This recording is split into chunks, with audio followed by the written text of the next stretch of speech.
U.S. Secretary of State Mike Pompeo is on a four-nation tour of Asia this week that will take him to India, Sri Lanka, the Maldives, and Indonesia.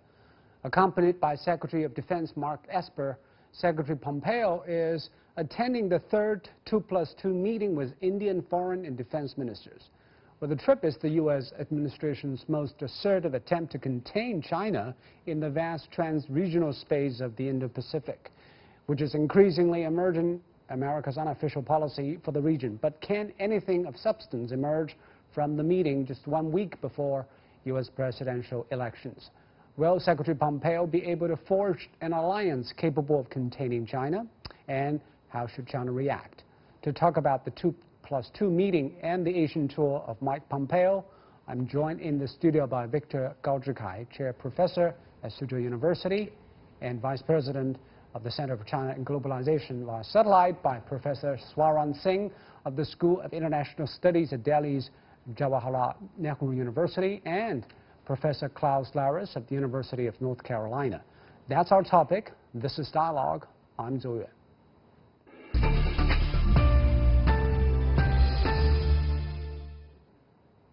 So why don't we start with you, Victor? This is Secretary of State Mike Pompeo's Asian tour. Many say this is meant for China to consume. What do you make of this visit? Well, it is very obvious that the United States has China very much in its mind in his discussion with the Indian counterparts, and the attempted setting up of an alliance against China to contain China is very much, in my view, wishful thinking, because I think the world needs peace and stability and development. And China is a very much of a factor for global growth, regional growth, and domestic growth here in China. So any attempt to really vilify China, to try to contain China, will actually backfire, because it's against the megatrend in the world, it's against the world of peace and stability, and eventually I think American people will suffer as a consequence. I don't think any country in the world can really succeed in whatever attempt they want to put up with in containing China. That's against world development. And Professor Singh, do you agree this is a trip to contain China? What do you make of the agenda of Mike Pompeo?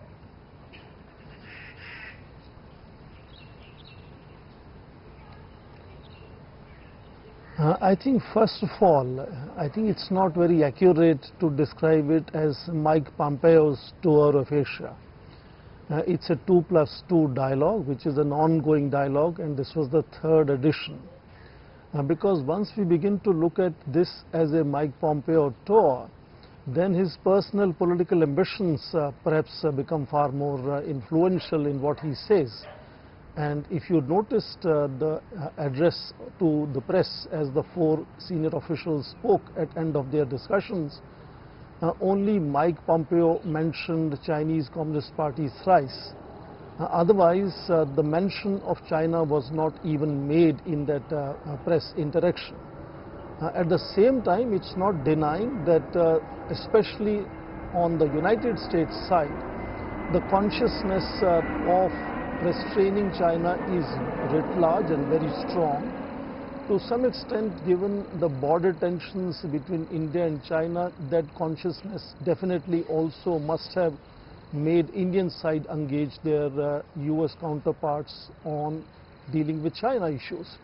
But if you notice, there are a series of other agreements and other documents which are also signed, including the two health ministries have signed agreement for expanding cooperation in addressing the pandemic challenge. So I think it should be seen as part of the institutional arrangement of 2+2. And I want to close this part of my comment by saying you must notice also that compared to their first and second 2+2 meetings, there was no joint statement at end of today's meeting in New Delhi. All four officials issued individual four statements, and that clearly means that there is a certain variance in the way they have their worldview, and there is still a lot of work to be done in case they have to come closer and develop a really shared view of issues.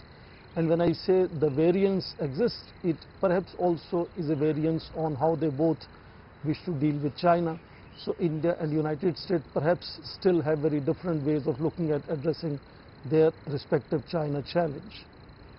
And Professor Laris, do you think this is just a routine 2+2 meeting between India and the United States, considering that it's taken place just 1 week before the presidential election?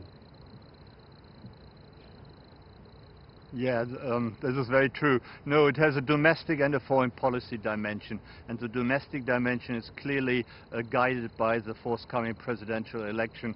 After all, Trump has always been accused of antagonizing allies, so by sending his foreign secretary to Delhi, he can of course show that he does indeed have very close relationships with some foreign leaders.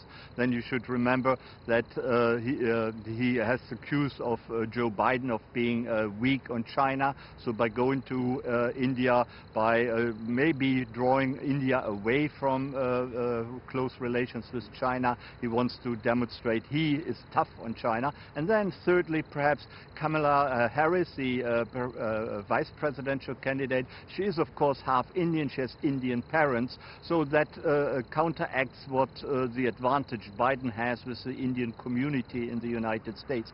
So he hopes clearly that he will gain domestic advantages by sending Pompeo and Esper to India.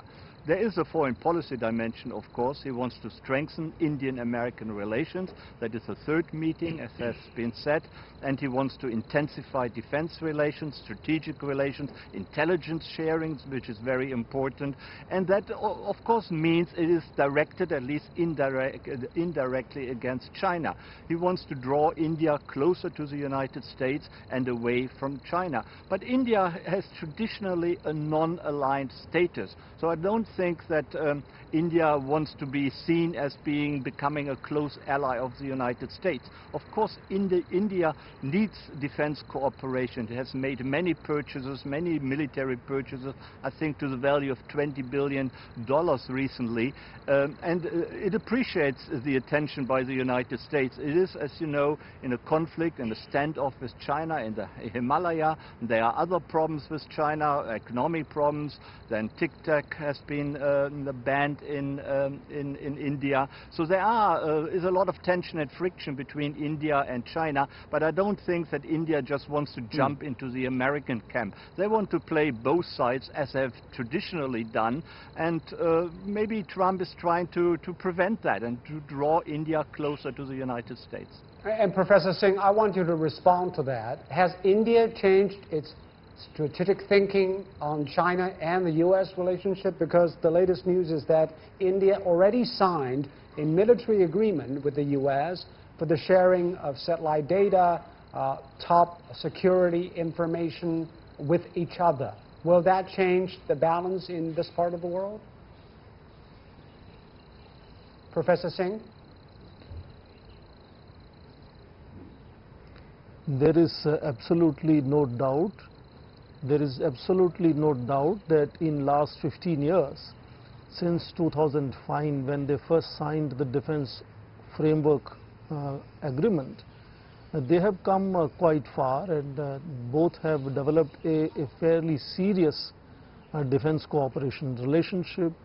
The signing of this third, what US calls foundational agreement, is going to increasingly facilitate interoperability of two militaries, their cooperation, their sharing of intelligence and information, and for India definitely facilitate procurement of defense equipment over a period of time.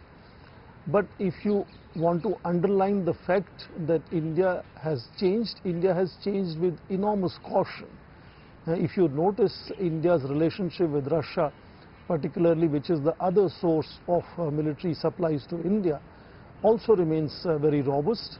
There was a pointed question in today's press interaction to Indian Defence Minister with regard to the supply of S-400 systems from Russia, which the Defence Minister did not quite answer. So India does not wish to choose in terms of either or.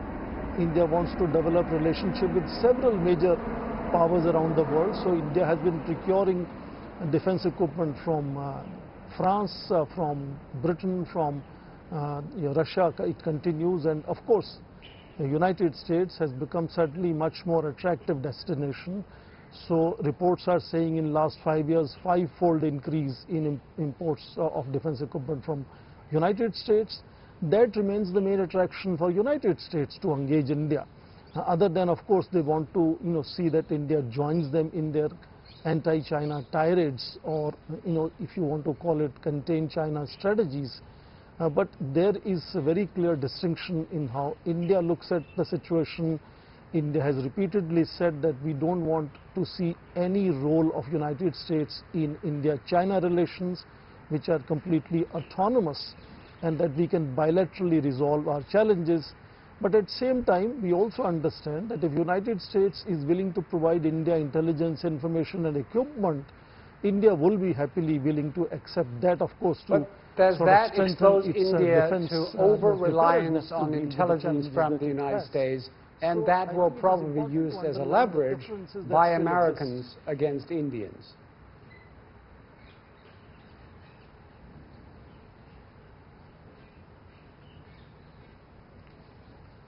Is that a question to me? Yes, Mr. Singh.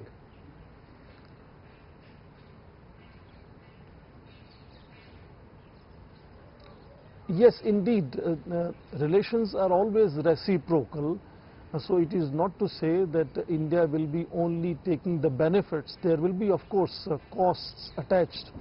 And I heard my co-panelists just mentioned that India has placed about $20 billion worth of orders in last 2 decades.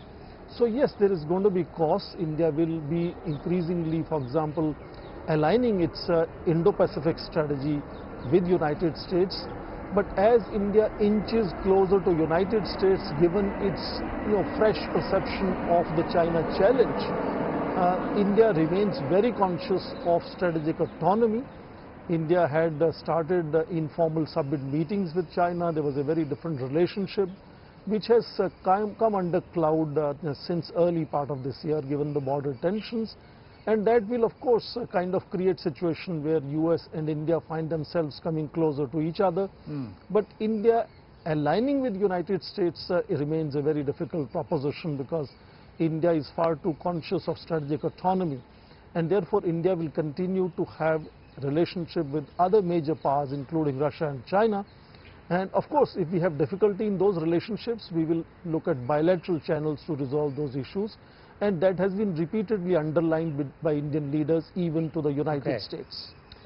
Victor, do you think that China still buy into India's position that it will remain neutral in the conflicts between US and China? And how should China look at the military cozying up between the two powers?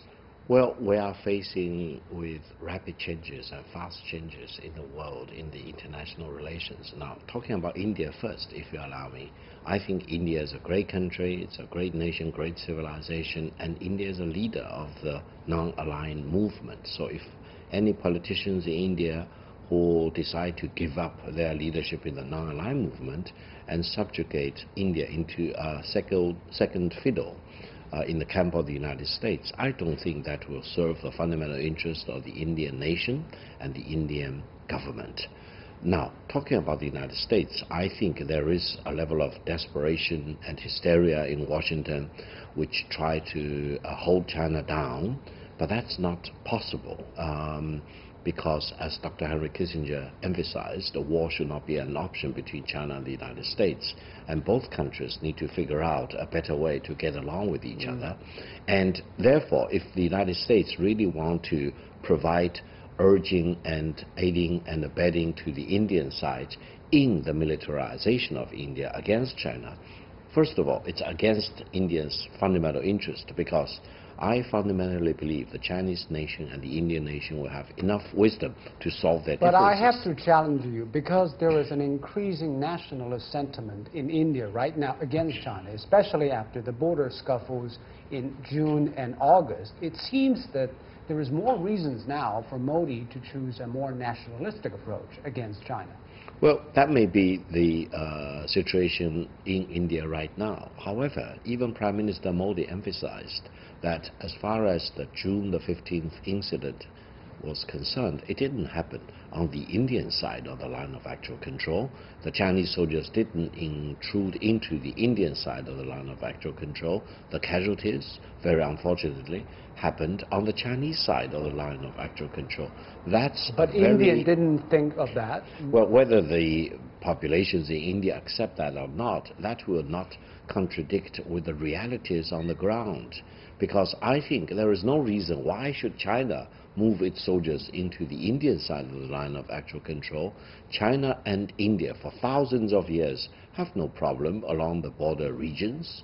The fundamental disputes were actually created by the British Indian government, by the colonialists in India. But you have to admit, Victor, that in the face-off between China and India, India is the weaker party, so it makes sense for India to be buttressed by even bigger military power. In this case, it's the United States. That's one line of thinking. However, on the other side, I would say, you will say India is faced with more daunting challenges. That is development, maintaining peace, maintaining good neighborly relations with its neighbors, especially with China, which is a very, very important global growth engine. Why should India waste all the precious money on militarization against China, which is about 5 times as big as India as an economy, and the Chinese military is very, very disciplined, very, very orderly, and this is really squandering the rare opportunity for your nation to industrialize, to modernize, and I think if you really spend all the money into this deep hole of militarization, Well, eventually the Indian people will suffer the consequences. Yeah, Mr. Laris, you want to comment on that? Yeah. I mean, there is, of course, a reason why Pompeo is going to New Delhi. It is not that he has invited himself. The Indian government is very pleased to receive him and to cooperate with the United States. I think there is the real feeling in India that they're squeezed between China and Pakistan, and that they do need a friend in the United States. That might, of course, be their own personal bias, of course. It is very much an Indian what perspective. Kind of military relationship will that be? Will it escalate into kind of a military alliance like it did with South Korea and Japan, or, as India has always said, it will maintain non-alliance? No, I don't think so. No, I don't think so. But it is good to be prepared. That is my view how the Indian government sees things. They want to be able to cooperate in satellite technology, intelligence sharing with the United States, just in case. But it will not lead to a formal alliance. And I think the Indian government has made that clear, that they're not interested in that. But they do want to have the capabilities. If there is a conflict, if there is a further inflammation of the situation in the Himalaya or elsewhere, that they can rely perhaps on the United States. And I think from an Indian point of view that is actually quite sensible. It is a reassurance policy, but it isn't necessarily an aggressive policy which wants to provoke a conflict anywhere. But that reassurance policy is a typical policy of a great power that has always been done in history, and I think India is no exception. But as I said before, they do insist on their non-aligned status, and they don't want to become a lackey and a poodle for the United States, and I really can't see that. So, Victor, what does that mean? What difference does it make to China? Because the sharing of geospatial information, satellite images between Indian and American militaries will probably put China as a disadvantageous position. You know, whether that will disadvantage China in a certain way is one thing, but we know for sure that the Chinese military is very much modernized and it's on a par with that of the United States, even though the U.S. military is more superior in many respects than the Chinese military. But if you look at the overall situation, if real crisis happen between China and India along the Himalaya, China need to deal with that crisis. Whether India is in its own capacity, whether India is aided and abetted by many other countries, it doesn't matter. China will need to do the homework. And that's why there is greater incentive why China and India should talk about peace and reconciliation, rather than, for example, worrying about the other side and try to second guess the other side, try to outsmart the other side militarily. Further, Allow me to make another important point. Purely from the Indian side, in terms of military offenses along the Himalaya, don't fight against the terrain. The Himalaya is such that from the Indian side moving north, you are always disadvantaged, whether you have the highest level of weaponry, geospatial information. It doesn't help that much. All right. It gives more reason for both China and India to stand firm, asking for peace rather than war. And Professor Singh, there is another thing hanging over probably both Americans and Indians, that's COVID. Both of your countries are still in the thick of it. So is that a factor when the Indian policymakers are testing their way? Yes, I would say so. I think that is Singh, one of the points of the please. discussion. And then I Mr. would not Laris, deny please. that definitely that I'm sorry, there's a satellite delay, but Mr. Thank Singh you. first. I would not deny that the fact that COVID-19 pandemic has thank you. I would not deny that the spread of COVID-19 pandemic is a challenge to both United States and India. And the fact that this pandemic originated in Wuhan in China may be a factor which also really brings United States and India further closer, not only simply in building cooperation in healthcare, but also then becoming more conscious of what they are suffering today in terms of their health crisis and economic crisis had their origins in China. So that consciousness definitely must have influenced their coming closer. But I want to really emphasize on what my colleague Victor Kao just said. India and China must begin to think of how to resolve border tensions, first to at least freeze the situation, stabilize it, and finally resolve it, because India is not looking at any US role in bilateral China-India tensions. If you look at India's cooperation with the United States, I think that is largely happening at the regional level, particularly in the Indo-Pacific region, where freedom of navigation and aviation is a kind of a priority for both India and United States. So since there is no question of United States playing any role in bilateral China-India relations, the Chinese viewers and friends should not misunderstand that China and that India and United States are coming close to sort of contain China. I think that's a old 20th century mindset of containing any other country. Wow. There is enormous engagement that China has both with the United States and with India.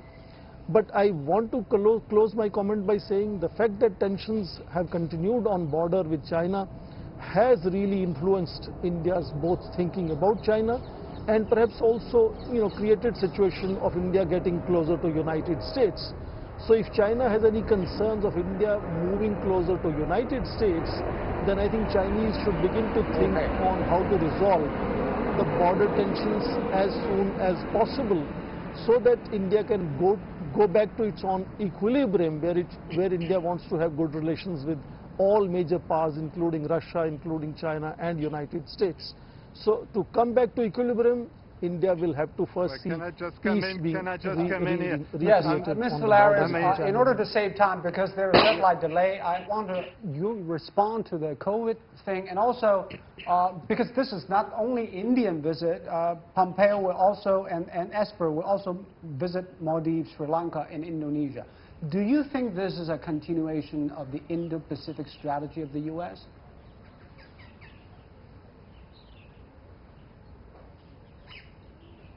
I'm sorry, did you There is no doubt the United States remains most conscious, in fact preoccupied with China's rising influence. Earlier you want to comment on the COVID thing in both India and America. I also want to ask you, what is your assessment of the Indo-Pacific strategy of Trump? Yeah, I mean, as the previous speaker said, the COVID-19 situation is very serious, as we know, in India and the United States. But both leaders, be it Trump or be it Modi, have not really taken the crisis very seriously. So while it will be, of course, a topic of conversation, but I don't think it will be anything like a major topic at all. Both countries, unfortunately, are really neglecting how to deal and how to handle the COVID crisis, and they rely on the development of a vaccine, really, and miracles, as Trump expressed it. Yes, the United States is trying to organize the region in the so-called Indo-Pacific strategy. And that is, of course, directed against China. That happens because of the assertive policy of China in the South China Sea, for example. But one should also see that the Trump administration, certainly someone like Pompeo, realizes, of course, that the administration will probably soon have to leave office in January of next year, that probably the election will be lost. So his visit to Delhi and to the region also is a legacy visit. He wants to go down and leave the legacy as Secretary of State of having achieved something with India, of having signed that deal, of having brought India closer to the United States. And remember also there was a Quad meeting only on the 6th of October where India, Australia, Japan and the United States met. And I think the government or Pompeo really wants to leave the legacy of having done something in the Indo-Pacific to rally countries against China, to make sure that China doesn't become too strong and too dominant in the region. And that only happens if Biden wins the presidential election, and that's a big if. If Biden should win the election, will it change the Indo-Pacific strategy of the U.S.? Professor Laris? No, I don't think so. No, it is unlikely. I don't think so. It's unlikely. I think Biden will have a more approachable style. He will be more constructive in talks with China. He will be more open to overtures. But I think the essential Indo-Pacific strategy and also Biden's China policy will not change all that matter. The style will change, but not so much the substance of these relationships. Victor, what is your assessment of the Indo-China strategy of Trump, and what will Biden do differently? Well, if Trump has his way, then the Indo-Pacific alliance would be very much of a containment strategy against China. However, I don't think great countries like India will fall victim into such scheming against China. And what about Sri Lanka, Maldives? Indeed. China has very good relations with Maldives, with Sri Lanka. I don't think You don't think Trump or Pompeo can drive a wedge between China and those countries? I don't think so. I have confidence in China's close relations with these countries, very important countries in the Pacific, and I believe most of the countries in the world want to see India Ocean, Pacific Ocean being oceans of peace and stability, rather than, for example, being torn into pieces, into war and conflict. That's a megatrend I firmly believe in. Whatever Washington schemes, but how the mankind want to have peace and stability. Very briefly, Mr. Laris. Absolutely. I mean, I fully agree. Of course, we want to see peace and stability, including in the Indo-Pacific. But the problem is, of course, how to get there. And I think the United States probably is in a very much a great power struggle with China for the soul of the Indo-Pacific. And they basically want to make their voice heard in the Maldives, in Indonesia, in Sri Lanka. And I don't think we are heading towards something like a military conflict or anything like that. But it is a juggling of two great powers for allies, for coalitions, for cooperation with other countries, even very small countries, but strategically we have located to countries. wrap and up that here. is perfectly Thank you, understandable. Mr. Laris. We're running out of time. And thank you, Professor Singh. Thank you, Mr. Gao. Thank you. And you've been watching Dialogue here on CGTN. I'm Joe in Beijing. Thank you so much for watching. Goodbye.